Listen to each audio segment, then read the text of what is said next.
Question number 3 বলা হয়েছে over all the given years the average exports of country country এর ক্ষেত্রে বলা হয়েছে অল ইয়ার্সের, ঠিক আছে, মানে 5টা ইয়ার্সেই যা এক্সপোর্ট হয়েছে তার অ্যাভারেজ, তার মানে এগুলোর অ্যাভারেজ করতে হবে। অ্যাভারেজ কীভাবে করো, যোগ করে নেবে, তারপরে যতগুলো আইটেম রয়েছে সেই সংখ্যা দিয়ে কী করবে, ভাগ করবে। তবে এখানে দেখতে পাচ্ছি আমার 5টা ইয়ার রয়েছে, তার 5 দিয়ে যোগফলকে ভাগ করে দিলে অ্যাভারেজ চলে আসবে। তাহলে অ্যাভারেজ এক্সপোর্ট অফ কান্ট্রি এটা আগে বের করো। তার জন্য এগুলো আগে প্লাস করো, প্লাস করলে দেখবে আসবে 750। ওকে, তাহলে 5 দিয়ে ডিভাইড করো, 5 দিয়ে ডিভাইড করলে 15 5 75 আর একটা শূন্য থেকে যাবে, তার মানে হচ্ছে 150 ক্রোড। তো এটা বলা হয়েছে এই যে সংখ্যাটা এটা ড্যাশ পার্সেন্টেজ মোর, তাহলে কত পার্সেন্টেজে বেশি হবে দেন কার থেকে, না average export of country C এর যে অ্যাভারেজ এক্সপোর্ট আছে তার থেকে কত পার্সেন্টেজে বেশি, তার মানে সি এরও অ্যাভারেজ বের করতে হবে, ঠিক আছে। তাহলে কি করবে, average export of country C, তো সেক্ষেত্রে এটাও যোগ করো, যোগ করলে কত আসছে, কান্ট্রি সি এর যে এক্সপোর্ট রয়েছে অল ইয়ারে, যোগ করলে এটা আসবে হচ্ছে 660।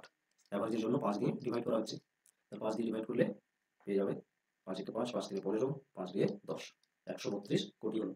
ওকে, আশা করছি এই অবধি সকলের বোঝা গেছে। এরপর দেখো কি বের করতে হবে, পার্সেন্টেজ মোর। ওকে, তো পার্সেন্টেজ মোর কীভাবে বের করবে, পার্সেন্টেজ মোর বের করার জন্য ফর্মুলা রয়েছে কি, ডিফারেন্স ডিভাইডেড বাই হবে আফটার দেন, ঠিক আছে, দেনের পরে যে ভ্যালু থাকবে সি এর ভ্যালু রয়েছে, নিচে আসবে সি এর ভ্যালু আর মাল্টিপ্লাই করবে 100 দিয়ে। ওকে, তাহলে ডিফারেন্স কার মধ্যে, ঠিক আছে, যে দুটোর মধ্যে বলেছে পার্সেন্টেজ মোর বা percentage less, percentage increase, percentage decrease, এই 4টে ধরনের প্রশ্ন যখন করবে তখন যে দুটোর মধ্যে বলবে সেই দুটোকে ডিফারেন্স মানে বিয়োগ করবে, ঠিক আছে। তাহলে ডিফারেন্স কত আসছে দেখো আগে, ডিফারেন্স কত আসছে 150।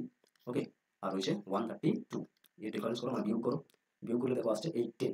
তাহলে ডিফারেন্স ওপরে মানে 18, নিচে আসছে দেনের পরের ভ্যালু মানে সি এর ভ্যালু, ঠিক আছে। তাহলে সিতে রয়েছে কত না 132, তাহলে এখানে আসলে 132 মাল্টিপ্লাই করে দাও 100 দিয়ে। ওকে, এরপর জাস্ট ক্যান্সেল করে নাও, দেখো এটা যাবে সবারে, 3 দিয়ে ক্যান্সেল হলো, 6 দিয়ে 12, 6 দিয়ে 12। ওকে, এরপর দেখো 300 ডিভাইডেড বাই 22 আসছে, এটা জাস্ট একবার ভাগ দিয়ে দাও। ওকে, তাহলে ভাগ দিলে কত আসছে 22, মানে একবার যাবে, আর এটা 80 হচ্ছে, তার মানে 3 বার যাবে, ঠিক আছে, 66। তাহলে 13 রয়েছে দেখো একটাই, আচ্ছা দুটো অপশন 13 আছে, তাহলে আরেকবার করতেই হবে, ঠিক আছে। তাহলে এটা বাকি থাকছে কত, এটা বাকি থাকছে হচ্ছে 14, তাহলে 14 বাকি থাকছে, তার মানে কি 13 হোল 14 বাই 22, এটা কি অপশন আছে নেই, তাহলে এটা ক্যান্সেল করো। ওকে, 2 7 14, 2 11 22, তার মানে ফাইনালি কি দাঁড়ালো, এর আমাদের অ্যান্সার এলো 13 whole 7 by 11%। Clear, option number 1 correct answer. এইভাবে এটা সলভ করতে হতো।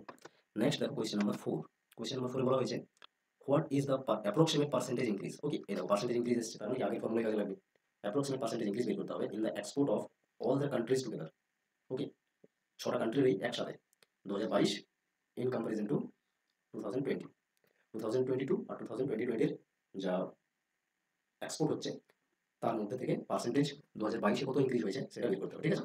তাহলে 2020-এর অল 6 কান্ট্রিজে টোটাল এক্সপোর্ট বের করো, একই রকম 2020-তে 2022-তে কত হচ্ছে টোটাল এক্সপোর্ট বের করো, তার মানে কি এই সংখ্যাগুলো সবগুলো যোগ হবে।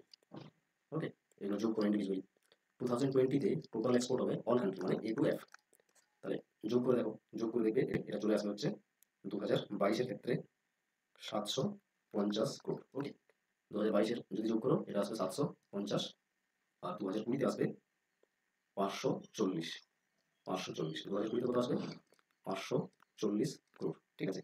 তাহলে পার্সেন্টেজ ইনক্রিজ বের করবে, পার্সেন্টেজ ইনক্রিজ, কারণ আমি আগের প্রশ্নে কি বললাম, পার্সেন্টেজ ইনক্রিজ বা পার্সেন্টেজ ডিক্রিজ, পার্সেন্টেজ মোর বা পার্সেন্টেজ লেস, এই সব ক্ষেত্রে একই রকম হচ্ছে ফর্মুলা থাকবে, ঠিক আছে। ডিফারেন্স ওপরে আর নিচে আসবে আফটার দেন বা টু বলে যা ভ্যালু থাকবে সেটা দেখো, এখানে 2 রয়েছে, তাহলে 2 এর পরে 2020 আছে, তাহলে এখানে 2020 লিখবে, ঠিক আছে, মাল্টিপ্লাই করে 100 দিয়ে। তাহলে ডিফারেন্স কত হচ্ছে দেখো, এর ডিফারেন্স চলে আসছে 012। ওকে, আর নিচে 540 মাল্টিপ্লাই করো 100 দিয়ে, ঠিক আছে। এরপর দেখো এখানে একটা আমাদের জাস্ট ক্যান্সেল হলো, ঠিক আছে, 0 ক্যান্সেল করলাম একটা। এরপর এটা ক্যান্সেল হচ্ছে না, ঠিক আছে, তাহলে এটা একবার কি করবে, ডিভাইড করে দেবে 54 দিয়ে, ঠিক আছে, 54 দিয়ে ডিভাইড করে দাও। 54 দিয়ে ডিভাইড করলে দেখো 3 বার যাবে। ওকে, 3 4 12, 3 5 15, আর একে 16। ওকে, 3 বারে যাচ্ছে, তার 4 বার গেলে তো বেশি হয়ে যাবে, ঠিক আছে। তাহলে সেই জন্য অ্যান্সার 3 তো একটাই অপশন রয়েছে, তার অপশন 3 কারেক্ট অ্যান্সার হবে। বোঝা গেছে কীভাবে হলো।